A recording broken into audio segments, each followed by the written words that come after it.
বন্দে পুরুষোত্তমম। জয় গুরু। আশা করি পরমপিতার কৃপায় সবাই ভালো আছেন।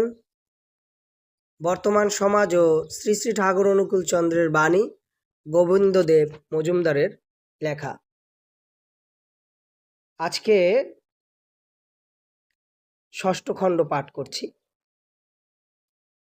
সবাই মনোযোগ সহকারে এই কথাগুলো শ্রবণ করবেন এবং সকলের মাঝে ঠাকুরের ভাবধারা এবং ঠাকুরের আমাদের বাঁচিয়ে রাখার জন্য যে জীবনধারার উল্লেখ করেছেন, সবার মাঝে সেটি শেয়ার করে শোনার সৌভাগ্য করে দিবেন। শ্রী শ্রী ঠাকুর বিবাহের ওপর অত্যন্ত গুরুত্ব দিয়েছেন। তার মতে নারী বা পুরুষের অবিবাহিত জীবনযাপন করা বা ব্রহ্মচারী হয়ে থাকা অস্বাভাবিক জীবন বলে বিবেচিত। তাতে যাদের শারীরিক কোনো অক্ষমতা বা বিকৃতি আছে তাদের বিবাহ করা অনুচিত। কিন্তু সুস্থ সবল নিয়োগ স্ত্রী পুরুষের বিবাহ বন্ধনে আবদ্ধ হওয়া পত্য এবং সবল জাতি গঠনের জন্য নিতান্ত আবশ্যক।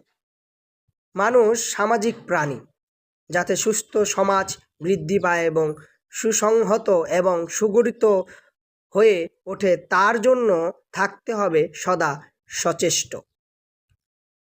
অবিবাহিত থেকে ব্রহ্মচর্য অথবা সন্ন্যাস গ্রহণ করে সমাজ সংসার হতে দূরে সরে ভগবত সাধনায় লীন হয়ে গেলে সমাজ বঞ্চিত হবে। সমাজকে বঞ্চিত করার অধিকার কোনো মানুষের থাকা উচিত নয়।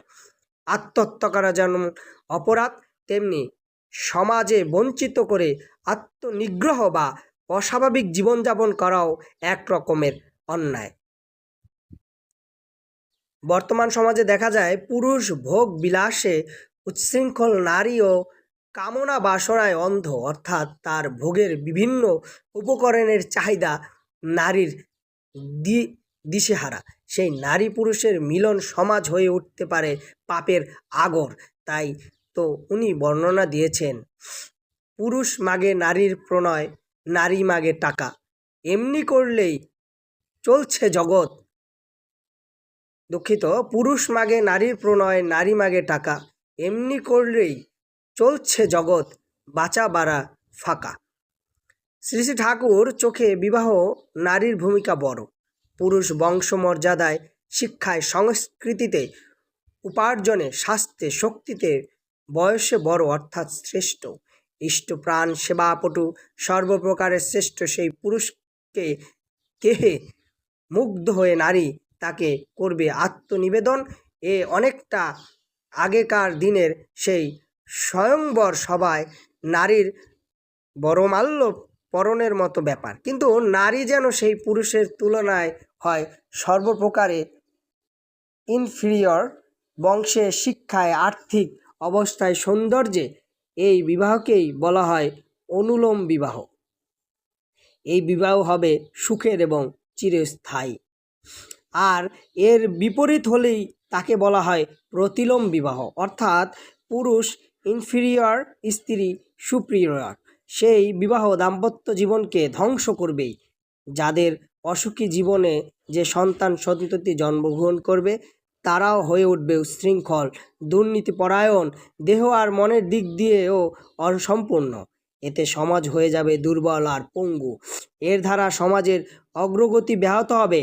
বিশেষ পরিস্থিতিতে ইষ্ট প্রেম বিভোর কোনো শ্রেষ্ঠ উপযুক্ত পুরুষকে একাধিক নারী ও আত্মনিবেদন করে বিবাহ করতে পারে। তবে সেই নারীদের মধ্যে যেন কোনো রকম বিরোধের ভাব না জাগে। ব্যাপারটা একটু গোলমেলে বটে, কিন্তু এর ব্যাখ্যা আলাদা। পুরুষ কখনো কোনো দ্বিতীয়া নারীর প্রতি আকৃষ্ট হবে না। দ্বিতীয়া নারী প্রথম স্ত্রী। সমর্থন এবং অনুমতি নিয়ে সেই শ্রেষ্ঠ পুরুষকে বরণ করার জন্য এগিয়ে আসবেন। এই বিবাহে স্ত্রীর ভেতর কোনো বিদ্বেষ ভাবনা থাকতে পারে না।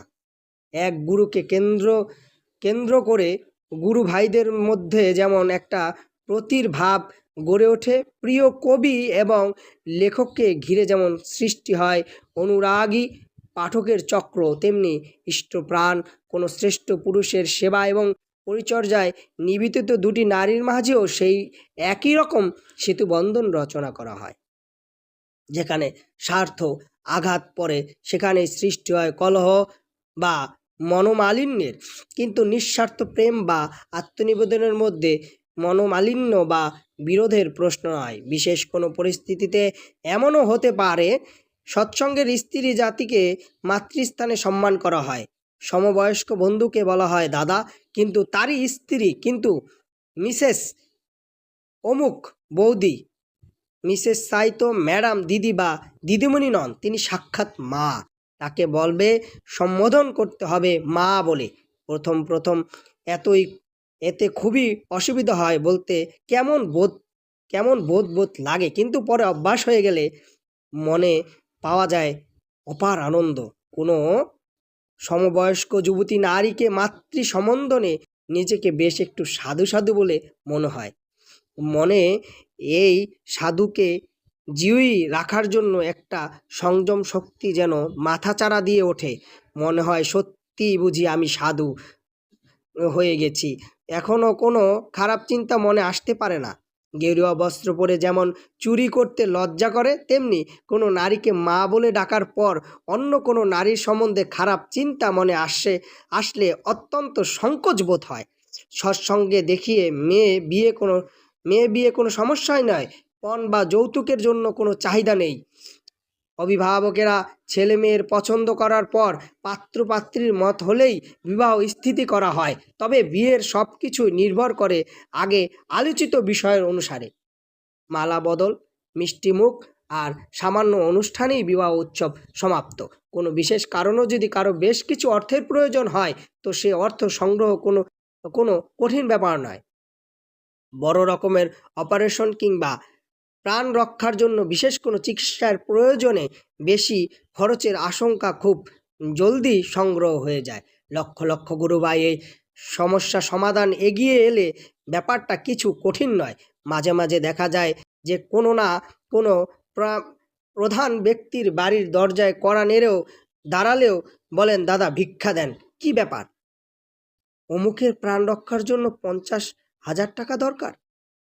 ঠিক এমনই একটা কেসে অন্য প্রদেশের এক মন্ত্রীর মহোদয়কে ও দরজার কড়া নেড়ে এসে দাঁড়াতে দেখেছি। অন্যের জন্য ভিক্ষা করার প্রবৃত্তি মনে সব গর্বের অহংকার, অভিজাত্যের বোধ নির্মল করে দেয়। এ যেন সেই প্রাচীন যুগের রাজকুমারদের গুরুগৃহে থেকে ভিক্ষায় বেরোনোর মতো ব্যাপার।